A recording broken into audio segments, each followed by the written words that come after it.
Greetings everyone. This is the third lecture of chemical kinetics. So in this lecture we will discuss about the effect of solvent on the rate of reaction. There are three aspects of solvent which affect the rate of reaction. First one is dielectric constant, second is polarity of the solvent, and third one is effect of interaction of solvent with the reactant and the activated complex. So let us discuss one by one. First is dielectric constant. So what is dielectric constant? It is the power of any solvent to break the ionic bonds. तो कितनी easily वो आयनिक bonds को break कर सकता है, that is called as dielectric constant. It is represented as capital D. So more is the dielectric constant, more easily it will dissociate the ionic bonds and faster will be the rate of reaction. So we can say that rate of reaction is directly proportional to the dielectric constant of the solvent. And this is the type of graph which we obtain in case of ionic reaction. When we plot rate with the dielectric constant of the solvent, this is directly proportional. So we get this type of line. Second is polarity of the solvent. So we all know that like dissolves like. This is the basic principle of chemistry. If polar solvent is used and polar reactants are used, then polar solvent will easily dissolve the polar reactants and the reactants will be converted to products and the rate of reaction will be faster. But if our solvent is polar and our reactants are non-polar, then reactants will not get dissolved in the solvent and the reaction will not proceed in the forward direction. So this will decrease the rate of reaction. Third and most important aspect of the solvent is effect of interaction of solvent with the reactants and the activated complex. कि जो solvent है वो कैसे interact करता है with reactants and the activated complex. So first we will discuss when solvent reacts only with the reactants.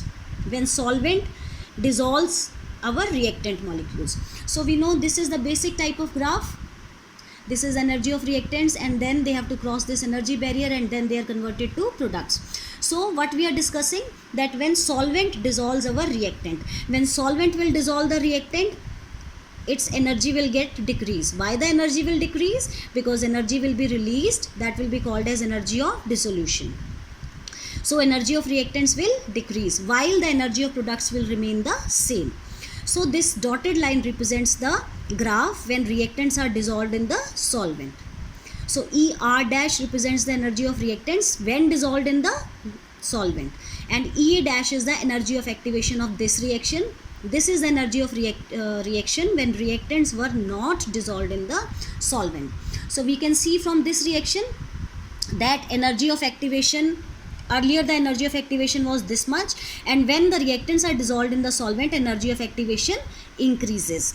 So we can say that when solvent dissolves our reactant, energy of reactants will decrease. We can see from the graph that energy of reactants will decrease and energy of activation will increase. We can see from the graph that energy of activation will increase. So rate of reaction will decrease.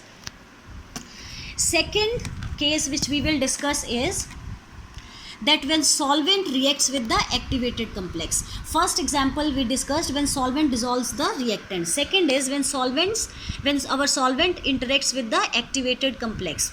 So this is the type of graph which we obtain. This is the energy of reactant, then they will cross the energy barrier and then they will be converted to products. Now the case is when the solvent will dissolve only activated complex. So this point represents our activated complex. When the reactant is not dissolved in the solvent, then the energy of activation is represented by this. But when our solvent dissolves the activated complex, when the activated complex will get dissolved, its energy will decrease. So this dotted line represents the graph when solvent will dissolve the dissolve the activated complex. Here solvent is dissolving only the activated complex, it is not dissolving reactant or the product. So the energy of activated complex will decrease. So we can see from the graph that energy of activation of the reaction will also decrease. So we can easily write this, that when solvent dissolves the activated complex, energy of activated complex will decrease, which will further decrease the energy of activation of the reactant and so rate of the reaction will increase. So coming to the third case, when the solvent dissolves both the reactant and the activated complex. See, our first case was solvent dissolves only reactant. Second case was solvent dissolves only activated complex, and this is the third case when solvent reacts with reactant and the activated complex. So this is the graph when we have not added the solvent. When we add the solvent, now solvent is dissolving both reactant and the activated complex. So energy of reactant will decrease, energy of activated complex will decrease. So when solvent dissolve the reactant and the activated complex, energy of activation will decrease. So rate of reaction will increase. So this is how solvent affects the rate of the reaction. Next topic is dependence of rate of reaction on the concentration of reactants.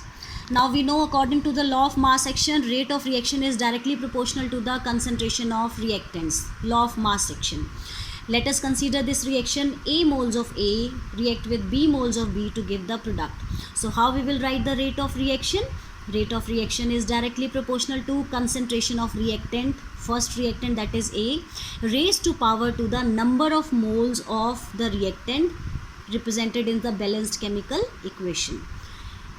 Also, concentration of reactant B raised to power to the number of moles of the reactant represented in the balanced chemical equation. So removing this proportionality sign, we will introduce the constant of proportionality, that is K. This constant is called as rate constant.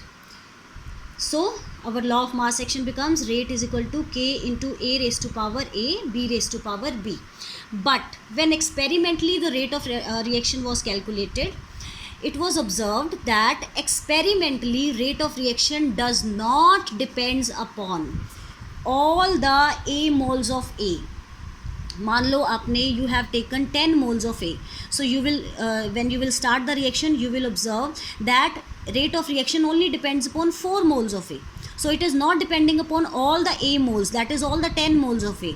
So it is depending upon 4 moles, that is P moles of A, let us suppose. Also it may not depend upon all the B moles of B which is given in the chemical equation. It may depend upon Q moles of B. Q can be any number. Let us suppose that we have taken 7 moles of B, and we experimentally it was observed that rate of reaction depends upon 3 moles. So it may not depend upon all the given moles of B in the balanced chemical equation. It may depend upon less number of moles or equal number of moles of B. So our rate equation can be written as rate is equal to rate constant into concentration of A raised to power P. P is the number of moles of reactant on which rate of reaction actually depends. Also number of concentration of reactant B raised to power Q, that is number of moles of B on which rate of reaction actually depends. This equation is called as rate law equation. This equation is called as rate law equation. So what is rate law equation? It is the equation which tells us about the actual or observed rate of reaction in terms of concentration of reactants, on which rate of reaction actually depends. On which rate of reaction actually depends. Also, rate law equation is based upon experimental observation, but our law of mass action, it is based upon theoretical calculations. So moving further, let us define rate constant now. We know that rate is equal to A raised to power number of moles of P and B raised to power number of moles of Q.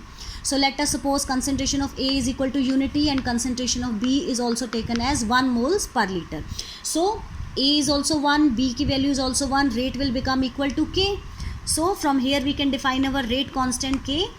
That is, rate constant K is defined as rate of the reaction when concentration of both the reactants is taken as unity. When concentration of both the reactants is taken as unity. Now let us learn how to calculate the rate law equation, how to write, because rate law equation is based upon the experimental observation. So let us learn how to write the rate law equation. So let us consider this reaction.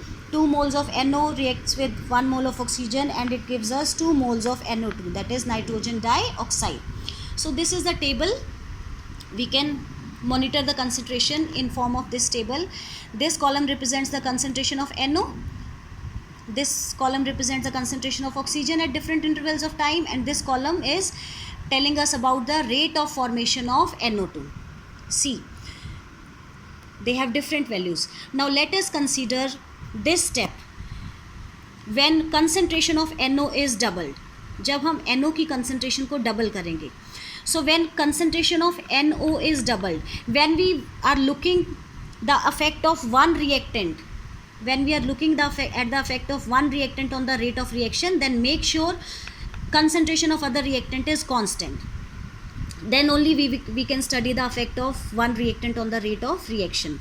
So when the concentration of NO is doubled, we can see जब हमने NO की concentration को double किया 0.3 से 0.6, यहाँ पे oxygen की concentration same है, we can see that rate of formation of NO2 or rate of reaction becomes 4 times. 0.1 से 0.4 हो गया.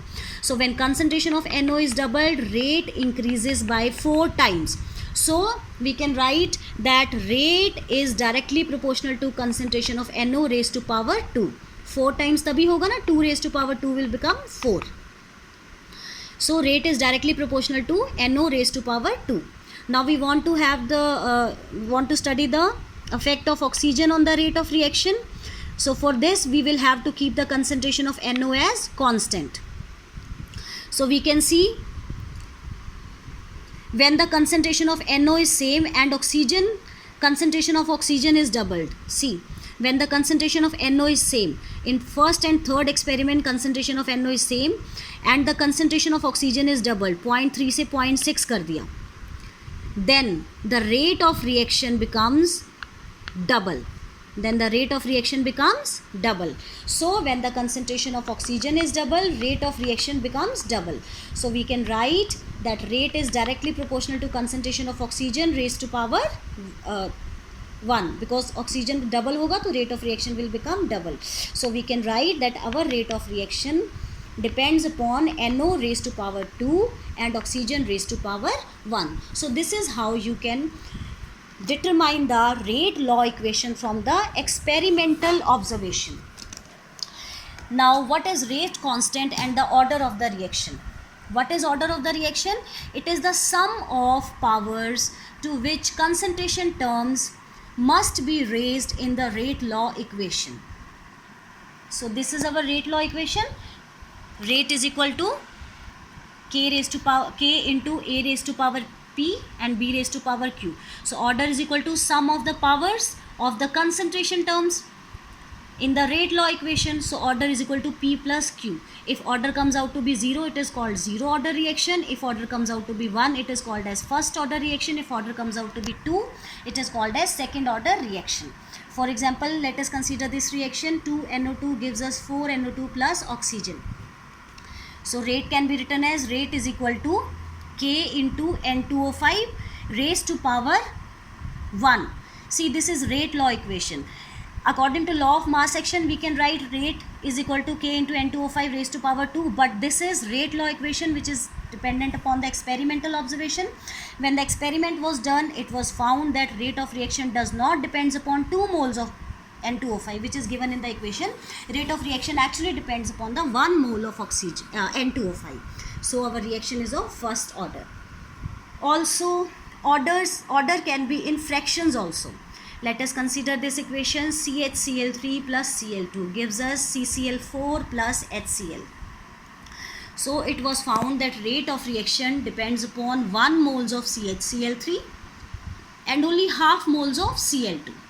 So order will become sum of the powers of the concentration terms of the reactants. Order is equal to 1 plus half, that is 1.5. So next is how we can calculate the units of rate constant K. As we know that rate of any reaction is written as dx upon dt, that is equal to rate constant into concentration of reactants raised to power n, where n represents the order of the reaction. So keeping K on this one side, we will take all the terms on another side. K is equal to dx upon dt into 1 upon concentration raised to power n. Dx is the concentration, dt is the time. So we can write concentration upon time multiplied by this, and we will get this formula. K is equal to time inverse into concentration raised to power 1 minus n, where n is the order of the reaction. So let us calculate the units of K for zero order reaction. For zero order reaction, value of n will be equal to 0. So K is equal to time inverse concentration raised to power 1 minus 0. So our units will become moles per liter per second. Likewise, we can calculate the units of K for first order reaction. For first order reaction, value of n will be equal to 1. So this is our formula. K is equal to time inverse into concentration raised to power 1 minus n. Value of n is equal to 1. So K is equal to time inverse, that is second inverse. First order reactions are independent of the concentration of reactants. Second order, here n is equal to 2. So K is equal to time inverse into concentration raised to power 1 minus n. N की value is 2. So value of units of K will become liters per mole per seconds. Next is, what is molecularity of the reaction? So what is molecularity? It is the number of ions or molecules which collide with each other to give the products. Let us consider this reaction. N2O5 gives us N2O4 plus half oxygen, or PCl5 gives us PCl3 plus Cl2. These are unimolecular reaction. We can see that their number of moles of reactants which are involved in the rate determining step is 1. So molecularity of the reaction will be equal to 1. In case of bimolecular reaction, where two number of moles of reactants are involved, like in this reaction 2 moles of HI gives us H2 plus I2, or the other reaction in which 1 mole of NO reacts with 1 mole of O3. So total number of moles of reactants are 1 plus 1, that is 2. So here 2 molecules are involved in this reaction, so molecularity will be equal to 2. But in case of complex reactions which occur in many steps, molecularity is determined by the rate determining step. तो जो भी जितने भी number of molecules will be colliding with each other in the rate determining step, that will give us the molecularity of the reaction.